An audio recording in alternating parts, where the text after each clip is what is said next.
迎大家收睇 WFL 黃福聯閱讀頻道，我係你哋嘅節目主持人劉俊熙 Haley， 我係劉景琪 Louis。喺呢個閱讀頻道，我哋會邀請唔同科目嘅老師或者同學，同我哋分享好睇嘅圖書，幫助同學養成閱讀嘅好習慣。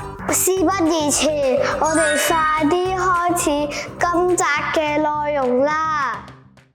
各位同學，你哋好啊！你哋覺得數學係啲咩嚟㗎？係嗰啲寫唔完嘅練習簿，定係嗰啲睇唔明嘅數學符號呢？今日我喺呢度會介紹一本書，佢叫做《神奇的數學》，佢會帶大家換一個角度睇下呢個數學嘅世界。呢本書嘅作者係漢娜威爾森，佢喺書裏邊話俾我哋知一個秘密：數學唔係攞嚟考你嘅工具，其實佢係你生活裏邊嘅超能力輔助器。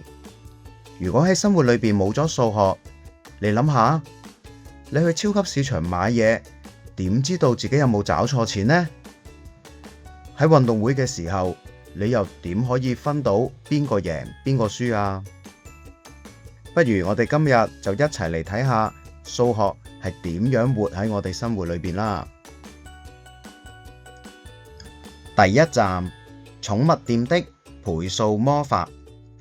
我哋首先嚟到寵物商店，喺呢度，獸醫小薇需要為佢嘅動物準備一啲飼料或者食物。呢度就藏住咗一個非常實用嘅概念——倍數。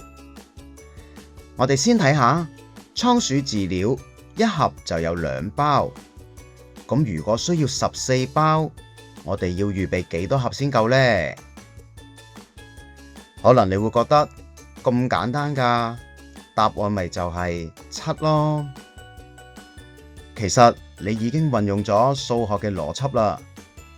2嘅7倍係14，所以如果要預備14包倉鼠飼料，咁我哋就需要7盒啦。呢個就係生活裏邊嘅倍數啦。當我哋去到超級市場，我哋要比較價錢嘅時候，我哋需要運用倍數，或者同全家人出去嗌嘢食，需要計算要幾多份，我哋都要用倍數幫我哋快速咁去做一個判斷。書裏邊仲會有好多唔同嘅練習題俾我哋挑戰一下自己。第二站，運動會上的精準科學。跟住我哋嚟到熱血沸騰嘅運動會。書裏邊提出咗一個好有趣嘅觀點：如果運動會冇咗數字，會點樣啊？咁樣一定會天下大亂啦。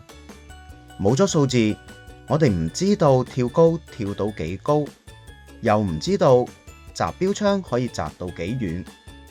以書裏邊擲標槍比賽為例，呢個簡直就係一場數學嘅推理遊戲啊！小紅佢擲出咗嘅距離係16米，小黃擲出嘅係小紅嘅1半，即係8米。小藍擲出嘅呢，就係小紅嘅2倍，咁即係32米。仲有最難喎，小紫比小藍少咗300厘米。呢度就係睇下我哋識唔識點樣轉換單位啦。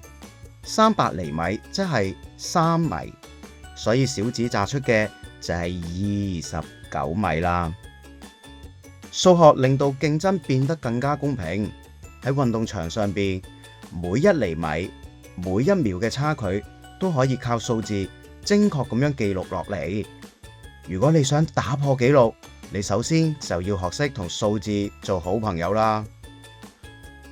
呢一本神奇的數學，佢用好玩嘅插圖同埋有挑戰性嘅題目，話俾我哋知，數學唔只係考卷上嘅分數，數學其實係我哋生活嘅嚮導，係我哋理解世界嘅語言。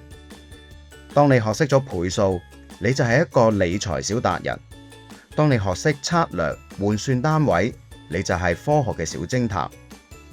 下次當你打開數學書，覺得有啲枯燥嘅時候，不妨去諗翻喺寵物商店裏邊嘅飼料盒數，或者喺運動場上邊嘅標槍距離，你就會發現原來我哋一直都活喺數學嘅神奇世界裏邊。呢本書而家就喺我哋學校嘅圖書館，歡迎大家去借閱，挑戰下你哋能唔能夠解決書裏邊所有嘅難題。我嘅介紹嚟到呢度啦，拜拜。唔知大家鍾唔鍾意今日閱讀頻道嘅圖書呢？我就覺得好有趣啦。哥哥，咁就啱啦。等我約你今日小息去學校圖書館借書啦。好啊，我哋同觀眾講聲拜拜，我哋下條片再見啦，拜拜。